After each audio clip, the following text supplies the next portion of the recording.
ನೆಚ್ಚಿನ ರಾಷ್ಟ್ರೀಯ ನಾಯಕರು, ಮಾಜಿ ಪ್ರಧಾನಮಂತ್ರಿಗಳು, ನಮ್ಮ ರಾಷ್ಟ್ರೀಯ ಜನತಾದಳದ ಅಧ್ಯಕ್ಷರು ಆದಂಥ ಎಚ್ ಡಿ ದೇವೇಗೌಡ ಅವರ 94ನೇ ಹುಟ್ಟುಹಬ್ಬದ ಪ್ರಯುಕ್ತ ಈ ದಿನ ನಮ್ಮ ಪಾಂಡವಪುರ ತಾಲೂಕಿನ ಆಸ್ಪತ್ರೆಗೆ ಒಳರೋಗಿಗಳಿಗೆ ಹಣ್ಣು ಹಂಪಲವನ್ನು ನಮ್ಮ ಮುಖಂಡರುಗಳಾದಂಥ ನಮ್ಮ ಮೇಲ್ಕೋಟೆ ವಿಧಾನಸಭಾ ಕ್ಷೇತ್ರದ ಅಧ್ಯಕ್ಷರಾದಂಥ ಹಿರಿಯರಾದಂಥ ಮಲ್ಲೇಶಣ್ಣವರು, ಗುರುಸಾಮಣ್ಣವರು, ತಿರುವರಾಜಣ್ಣವರು, ಎಲ್ಲ ನಮ್ಮ ಸೋಮಣ್ಣವರು, ಜೊತೆಗೆ ಎಲ್ಲ ನಮ್ಮ ಗಿರೀಶಣ್ಣವರು, ಎಲ್ಲ ನಮ್ಮ ವಾಸಣ್ಣವರು, ಎಲ್ಲ ನಮ್ಮ ಪಕ್ಷದ ಪದಾಧಿಕಾರಿಗಳ ಒಗ್ಗೂಡಿ ವಿಶೇಷವಾಗಿ ಯುವಕರೊಂದಿಗೆ ಇವತ್ತು ಹಣ್ಣು ಹಂಪಲವನ್ನು ಹಂಚಿದ್ದೇವೆ.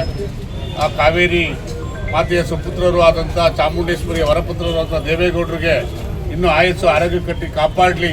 ಅವರ ಒಂದು ಸೇವೆ ನಿರಂತರವಾಗಿ ನಮ್ಮ ದೇಶಕ್ಕೆ, ರಾಜ್ಯಕ್ಕೆ, ಜಿಲ್ಲೆಗೆ ಇರಲಿ ಅಂತ ಹೇಳ್ತಾ ಇವತ್ತು ನಮ್ಮ ಚಾಮುಂಡೇಶ್ವರಿಯಲ್ಲಿ ನಾವು ಎಲ್ಲ ಒಂದು ಮನವಿ ಮಾಡ್ತಾ ಇವತ್ತು ಮತ್ತೊಮ್ಮೆ ಅವ್ರಿಗೆ ಆರೋಗ್ಯ ವೃದ್ಧಿಸಿ ಅಂತ ಬೇಡ್ಕೊತೀವಿ.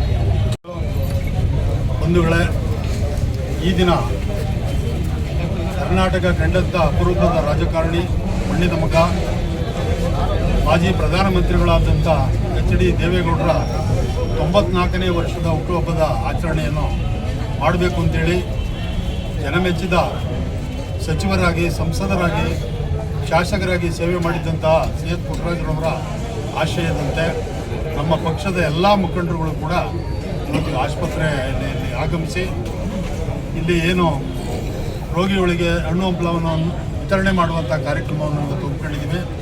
ಬಂಧುಗಳೇ, ಎಚ್ ಡಿ ದೇವೇಗೌಡರು ಕೂಡ ನಮ್ಮ ಪಾಂಡವಪುರಕ್ಕೆ ಬಹಳ ಅವಿನಾಭಾವವಾದಂಥ ಸಂಬಂಧ.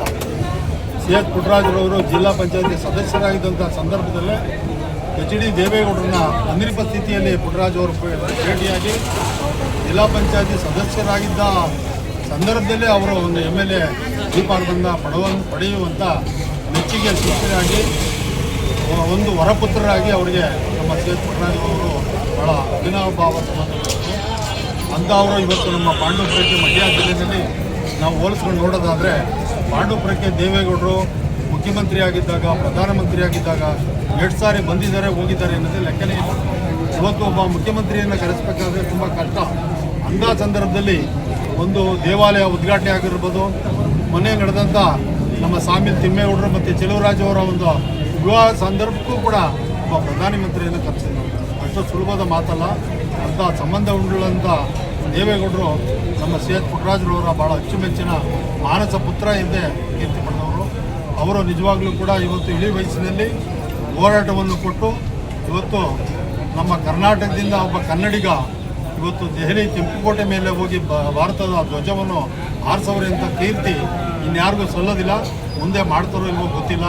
ಅಂಥ ನೆಚ್ಚಿನ ನಾಯಕರಿಗೆ ದೇವರು ಹೆಚ್ಚಿನ ರೀತಿಯಲ್ಲಿ ಆಯಸ್ಸು ಆರೋಗ್ಯವನ್ನು ಕೊಟ್ಟು ಕಾಪಾಡಲಿ ಅಂತೇಳಿ ಈ ಸಂದರ್ಭದಲ್ಲಿ ಉಪಸ್ಥಿತರಿರುವಂಥ ನಮ್ಮ ಮನ್ಮೂಲ್ ನಿರ್ದೇಶಕರಾದಂಥ ಶಿವಕುಮಾರ್ ಅವರು, DC ಬ್ಯಾಂಕ್ ಅಧ್ಯಕ್ಷರಾದಂಥ ಗುರುಸ್ವಾಮಿ ಅವರು, ಮತ್ತು ನಮ್ಮ ಸೋಮಣ್ಣವರು, ಪುರಸಭೆ ಅಧ್ಯಕ್ಷರು ಸದಸ್ಯರಾದಂಥ ಗಿರೀಶ್ ಅವರು, ದಲಿತ ಸಂಘರ್ಷ ಸಮಿತಿಯ ಯುವ ಅಧ್ಯಕ್ಷರಾದಂಥ ಗುರುಮೂರ್ತಿ, ಈಗ ನೂತನವಾಗಿ ಕಾರ್ಯಾಧ್ಯಕ್ಷರಾಗಿ ಉಪಾಧ್ಯಕ್ಷರಾಗಿದ್ದಾರೆ ಗೋವಿಂದಯ್ಯನವರು, ಅನೇಕರು ನಮ್ಮ ಪುರಸಭಾ ಸದಸ್ಯರುಗಳು, ನಮ್ಮ ಶಿವಕುಮಾರ್, ರಾಚಯ್ಯ ಎಲ್ಲರೂ ಕೂಡ ಇಲ್ಲಿ ಉಪಸ್ಥಿತರಿದ್ದು ಇವತ್ತು ಅವರು ಶುಭವನ್ನು ಕೋರಿ ಅವರು ಶತಾಯುಷಿಗಳಾಗಿ ಅವರಿಗೆ ದೇವರು ಆಯಸ್ಸು ಆರೋಗ್ಯ ಕೊಡಲಿ ಅಂತೇಳಿ ಈ ಶುಭ ಸಂದರ್ಭದಲ್ಲಿ ಅವರಿಗೆ ಕಳಕಳಿ ಪ್ರಾರ್ಥನೆ ಮಾಡ್ತಾರೆ.